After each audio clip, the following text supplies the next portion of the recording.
Harambee! Neno hili si hivyo. Mambo ni matatu. Ladies and gentlemen, good morning and welcome back to our channel once again. On Tuesday night, something happened that shocked the entire country. Kenya Railways demolished several structures around Nyayo Stadium. And one of the structures which was destroyed belongs to Kimani Wamatangi, the Kiambu Governor. This is gari ya speaker, ini gari ya system. This is the speaker car, the governor. This is the situation.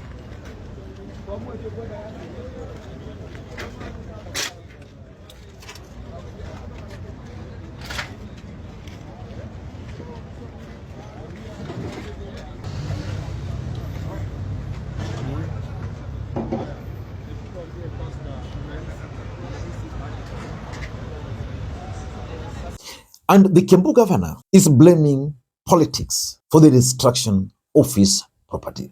Mimi nimekuwa kwa koti, nimekuwa kotini kila saa. Account za watu, relatives wangu zote zilikuwa frozen.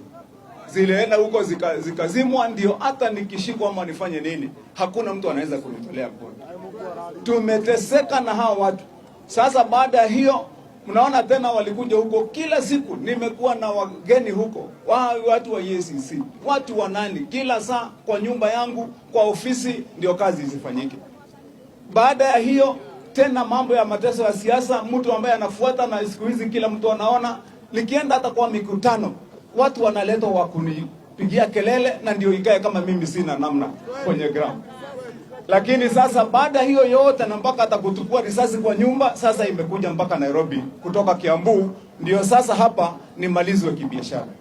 Nasema haitawezekana kwa vile Mungu wako juu, na Mungu atatafaulu kwa vile Mungu wako na sisi. Nataka niwashukuru. But Kenya Railways are accusing the Kiambu governor for being defiant, that he was issued with notices 6 years ago, which he ignored. They are also alleging that they destroyed those properties to protect public asset. But I want to ask you this question. Assuming this property belonged to, say, someone like Kimani Ichung'wah, do you think it would have been destroyed? Personally, I doubt if it would have been destroyed. And even if it were to be destroyed, the manner would have been a bit human. So in this video, I want us to look at why that property was destroyed. Ile kitu tu nimesema na nataka nirudie hapa. Nilisema kwa mdomo mkubwa na narudia leo mchana wazi. Shamba za mwana Kiambu ni za mwana Kiambu. Hivyo tu. Mtu anichukia ama asinichukie ama namna gani jameni? Wengine wanaenda kujaribu kujifanya ati mtu anajenga soko na ile kitu wanalenga ni shamba. Yeah. Hawa watu unaona wanaenda utu vita ndogo ndogo hapo ati vita nataka kuingia kwa vile anajua hiyo shamba, kuna shamba ingine huko Thika iko na shida. Hiyo shamba haina makaratasi mpaka siku ya leo. It's about 6 acres na kuna soko ndani. Sasa mtu anajua ya kwamba akiingia pale atasema anajenga soko na awache amekata nusu yake, mtakuja kugundua baada ya miaka 10 na ni shamba inalengwa, sio soko. Kama ni pesa inauma, mtu siende afanye kazi nyingine, inaonekana namna gani jameni? So hakuna haja ya kujifanya hapa. Ile kitu najua ninachukiwa na niendelee na kuchukiwa wakitaka hivyo. Ni kuongea ukweli ya kwamba shamba ya mwana Kiambu mpaka nitoke kwa ofisi hakuna mtu anakula hata moja. And because in this video, I want us to look at two things. The first thing I want us to look at is probably why this property was destroyed. And number two, which is the basis of this analysis, is why personally I strongly believe that the destruction of this property is going to cost William Ruto the votes from Mount Kenya. Before we do that, for those who are watching this channel for the first time, please take a second or two, click the subscribe button so that next time we produce a video like this, YouTube will automatically notify you.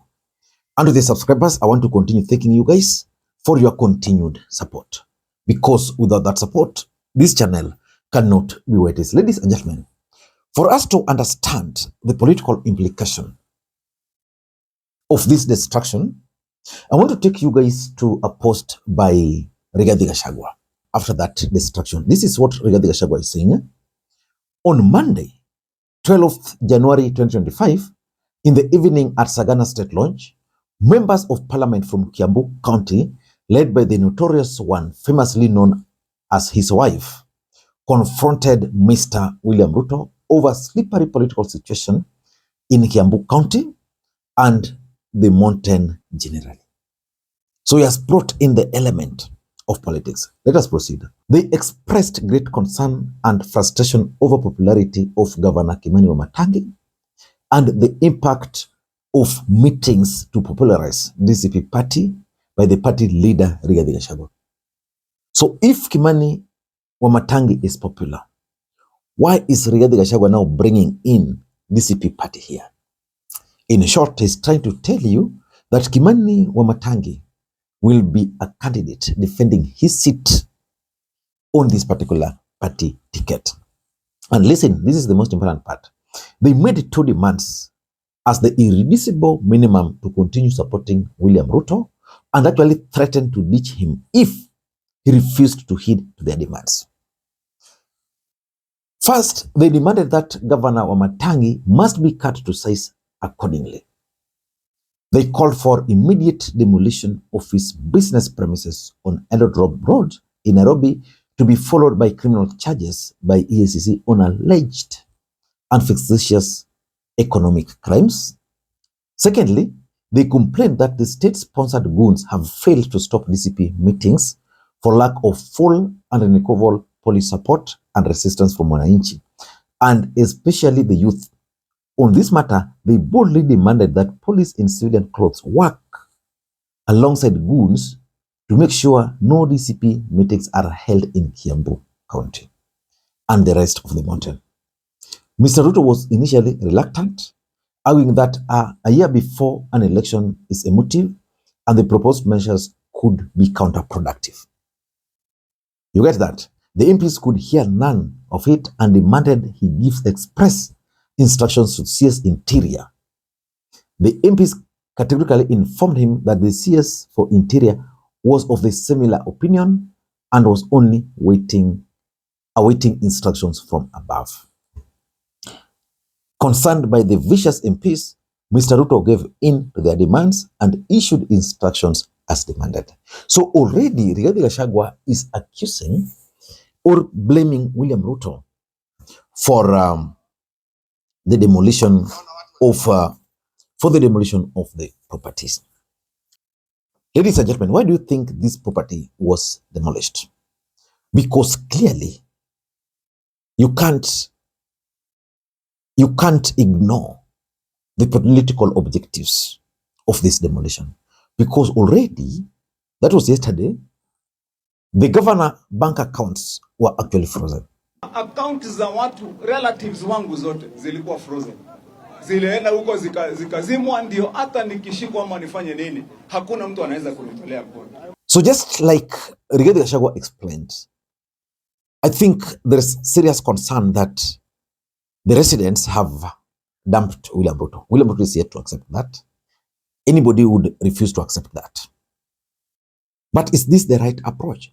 I strongly believe that a year or so to the election, this is very dangerous and it's going to be counterproductive. Let me explain why I think it's actually a bad idea for this property to be demolished. Number one, if you want to win the support of the mountain, the first thing you have to do is to deal with the narrative, the negative narrative the government is facing down there. And one of the narratives which has been taking roots in the mountain is that William Ruto is targeting the Kikuyu community and their businesses. As a matter of fact, at some point, there were even the narrative that the Somali community is taking over Kikuyu businesses in Nairobi. So if you allow a government entity to demolish a major business belonging to a Kikuyu in Nairobi without notice, because what Kenya Railways ought to have done, they would have even published this notice. They would have even gone there and marked the property X, let's say a week earlier or 2 weeks before. Then it was going to be possible for people to say, okay, notices were issued. But this, you just wake up one morning and you find everything flattened, including people's vehicles. So the narrative that William Ruto is targeting Kikuyus and their businesses is now going to be more entrenched. And it's going to create serious trouble even for the same allies. Number two, the sympathy. I can assure you, Kikuyu nation vote emotionally, just like most Kenyans. And the fact that now Kiambu Governor, is being targeted. The other day, there were attempts to stop him from attending RUTO'S rally, his bank account, the wife and what he was explaining, they're going to sympathize with him. And that's going to be very difficult, very dangerous for the president. And importantly, the move has the potential of uniting the mountain against William Ruto. And it's going to unite them. Unless they're going to come up with a different strategy. Remember how the mountain were united when Rigathi Gachagua was impeached. That wave was going down, was slowing down a bit. Then now you go further and do this to Wamatangi. The mountain will easily unite. And importantly, it's going to create a very hostile environment for William Ruto's allies in the mountain to even campaign. The mountain is going to be very angry. They are very angry already. So Ruto's allies are going to find it very difficult. In fact, I'm foreseeing a situation where some of them will be forced not to go to the ground. Because I mean, if you have to use the police and you use goons, who will attend their rallies? And importantly, Ruto is making another, and this is my opinion, Ruto is making another hero. He made a hero out of Gachagua. He's doing the same to Wamatangi. Who else is he going to make a hero? I don't know what you think. That's my take. Until next time, this is Makwiny. Bye-bye.